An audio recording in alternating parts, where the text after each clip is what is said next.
कार्तिक मास महात्म्य तीसरा अध्याय। श्री ब्रह्मा जी से भगवान श्री कृष्ण एवं सत्यभामा का यह संवाद सुनकर नारद जी ने उनसे विनती की कि हे पितामह, कार्तिक मास में आपने तुलसी मंजरी और भगवान शालिग्राम का जो महत्व बताया है उसे कृपा कर विस्तार पूर्वक कहे। तब ब्रह्मा जी बोले, हे पुत्र, तुलसी मंजरी सहित भगवान श्री शालिग्राम का चरणामृत घोर पापों से मुक्त कर देता है।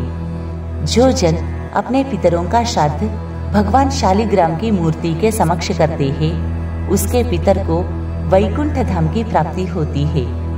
जो श्रद्धालु भगवान शालिग्राम की प्रतिमा का दान करते हैं, उन्हें पृथ्वी दान का फल प्राप्त होता है। श्री ब्रह्मा जी ने कहा, हे नारद, पंचदेव की अलग अलग पुष्पों से पूजा करनी चाहिए। भगवान विष्णु का पूजन केतकी के फूलों से, भगवान शिव का पूजन बिल्व पत्रों से, रक्त पुष्पों से सूर्य का, धतूरे के पुष्पों से गणेश जी का एवं शक्ति का पूजन रक्त पुष्पों से करना चाहिए। जो भगवान विष्णु का पूजन कमल से और लक्ष्मी का पूजन मालती एवं चंपा के पुष्पों से करता है, उसे परम पद की प्राप्ति होती है। किंतु जो भक्त भगवान का पूजन तुलसी से करता है, उसकी महिमा तो कही ही नहीं जा सकती। तुलसी की महिमा ही ऐसी है कि जो जन तुलसी वृक्ष की छाया में अपने पितरों का श्राद्ध करता है, वह अपने पितरों को अक्षय तृप्ति प्रदान करता है। हे पुत्र, तुलसी की माला धारण किए यदि किसी की मृत्यु हो जाए, वह अविलंब वैकुंठ धाम को जाता है। तुलसी वृक्ष पर जल चढ़ाना गंगा, यमुना, सरस्वती में स्नान करने के समान पुण्यदायी है। हे पुत्र नारद, कार्तिक मास का व्रत रखने वाले को चाहिए कि वह शांत चित्त होकर विधि विधान पूर्वक तुलसी का पूजन करे और प्रदक्षिणा कर नमस्कार करके इस प्रकार प्रार्थना करे, हे हरिप्रिय, देवताओं ने तुम्हें बनाया है, मुनीश्वरों ने तुम्हारा पूजन किया है, मेरा मनोरथ पूर्ण करो, मैं आपको नमस्कार करता हूँ। यह सुनकर नारद जी ने पूछा, हे पिता, कार्तिक मास में क्या किसी अन्य वृक्ष की पूजा भी की जाती है? यह प्रश्न सुनकर ब्रह्मा जी ने बताया कि हाँ पुत्र, आंवले के फूलों एवं पत्तों से भी भगवान का पूजन होता है। आंवले के वृक्ष के नीचे बैठकर भगवान की पूजा करने वाला सोने के आंवले प्राप्त करता है। किंतु हे पुत्र, द्वादशी तिथि को आंवले एवं तुलसी के पत्तों को नहीं तोड़ना चाहिए। जो मनुष्य द्वादशी तिथि को आंवले अथवा तुलसी के पत्तों को तोड़ने का अपराध करता है, वह घोर नरक में जाता है। जो मनुष्य कार्तिक मास में तुलसी माला धारण करता है और आंवले का फल खाता है, वह जीवन मुक्त हो जाता है। कार्तिक मास के व्रतधारी को ब्राह्मणों को सम्मान सहित भोजन, चंदन, पुष्प, पान और दक्षिणा देकर प्रसन्न करना चाहिए।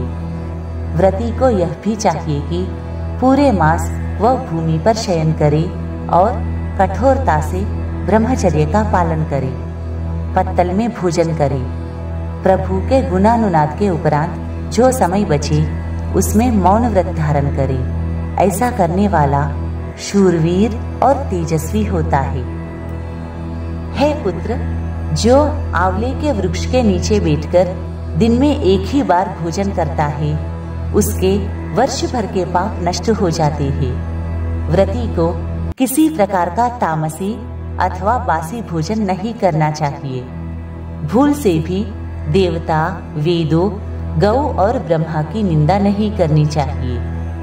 मिट्टी में उत्पन्न हुए नमक, मसूर, तांबे के पात्र में डाला हुआ दूध, केवल अपने लिए पकाया हुआ अन्न, यह सब तामसी माने गए हैं। पृथ्वी का फूल अर्थात गोभी, मूली, गाजर, बैंगन, पेठा, जंगली घिया, लहसुन, प्याज तथा दोबारा पकाया गया भोजन भी ग्रहण नहीं करना चाहिए। रजस्वला नारी, म्लेच्छ, पतित और पाखंडी, इनसे वार्तालाप नहीं करना चाहिए।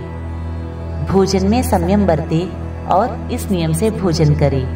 प्रतिपदा को पेठा, दूज को बैंगन, तृतीया को गोभी, चतुर्थी को मूली, पंचमी को बेलफल, षष्ठी को कलिंदा, सप्तमी को आंवला, अष्टमी को नारियल, नवमी को जंगली घिया, दशमी को परमल, एकादशी को बेर, द्वादशी को मसूर, त्रयोदशी को पान, चतुर्दशी अमावस्या अथवा पूर्णमासी को नारी शाक का सेवन नहीं करना चाहिए। हे पुत्र, कार्तिक मास भक्ति भावना को बढ़ाने वाला मास है, इसलिए श्रद्धालु को मन की पवित्रता बनाए रखने के लिए भोजन पर विशेष ध्यान देना चाहिए। अन्न की शुद्धता मन को भी शुद्धि प्रदान करती है।